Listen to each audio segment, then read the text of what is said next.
英語聞き流しリスニング、英語テキストと MP3 ダウンロード、その他の物語はホームページからお聞きいただけます。88thpp.com 88thpp.com Chapter 13 The Rescue.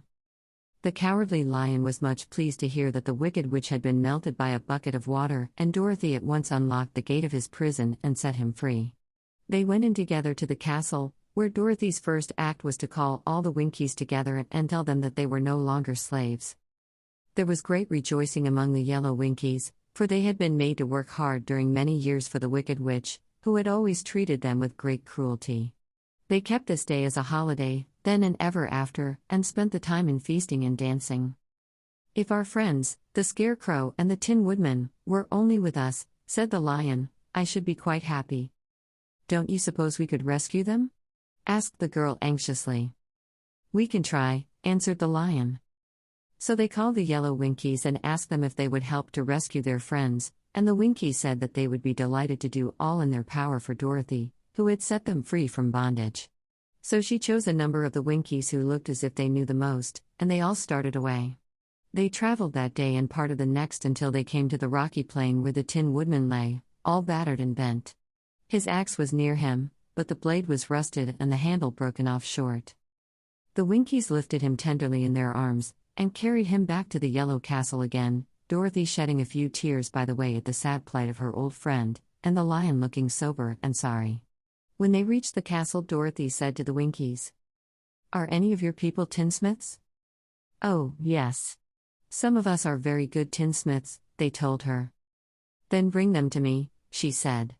And when the tinsmiths came, bringing with them all their tools and baskets, she inquired, "Can you straighten out those dents in the Tin Woodman, and bend him back into shape again, and solder him together where he is broken?" The tinsmiths looked the Woodman over carefully and then answered that they thought they could mend him so he would be as good as ever. So they set to work in one of the big yellow rooms of the castle and worked for 3 days and 4 nights, hammering and twisting and bending and soldering and polishing and pounding at the legs and body and head of the Tin Woodman, until at last he was straightened out into his old form, and his joints worked as well as ever. To be sure, there were several patches on him, but the tinsmiths did a good job, and as the Woodman was not a vain man, he did not mind the patches at all. When, at last, he walked into Dorothy's room and thanked her for rescuing him, he was so pleased that he wept tears of joy, and Dorothy had to wipe every tear carefully from his face with her apron, so his joints would not be rusted.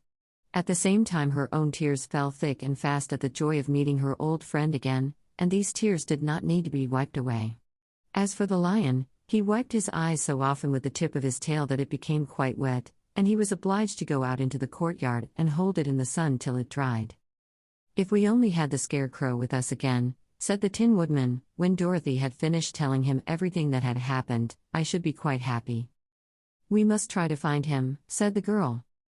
So she called the Winkies to help her, and they walked all that day and part of the next until they came to the tall tree in the branches of which the winged monkeys had tossed the Scarecrow's clothes. It was a very tall tree, and the trunk was so smooth that no one could climb it, but the Woodman said at once, "I'll chop it down, and then we can get the Scarecrow's clothes." Now while the tinsmiths had been at work mending, the Woodman himself, another of the Winkies, who was a goldsmith, had made an axe handle of solid gold and fitted it to the Woodman's axe, instead of the old broken handle.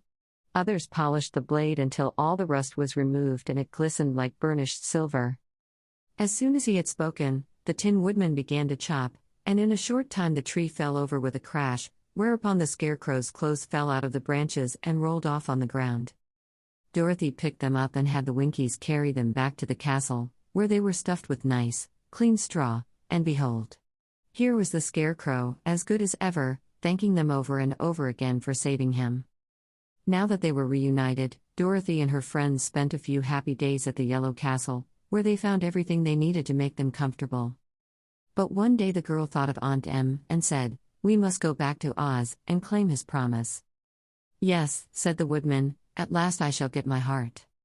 "And I shall get my brains," added the Scarecrow joyfully. "And I shall get my courage," said the Lion thoughtfully. "And I shall get back to Kansas," cried Dorothy, clapping her hands. "Oh, let us start for the Emerald City tomorrow." This they decided to do. The next day they called the Winkies together and bade them goodbye. The Winkies were sorry to have them go, and they had grown so fond of the Tin Woodman that they begged him to stay and rule over them and the yellow land of the west.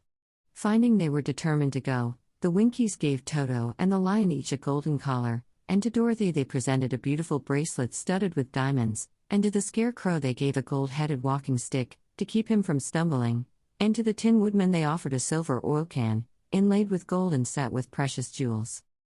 Every one of the travelers made the Winkies a pretty speech in return, and all shook hands with them until their arms ached.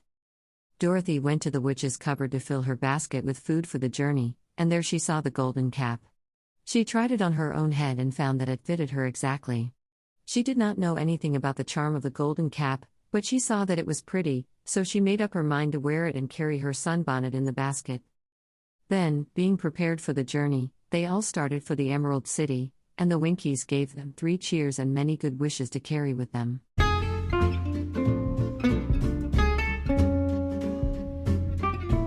英語聞き流しリスニング、英語テキストと MP3 ダウンロード、その他の物語はホームページからお聞きいただけます。88thpp.com 88thpp.com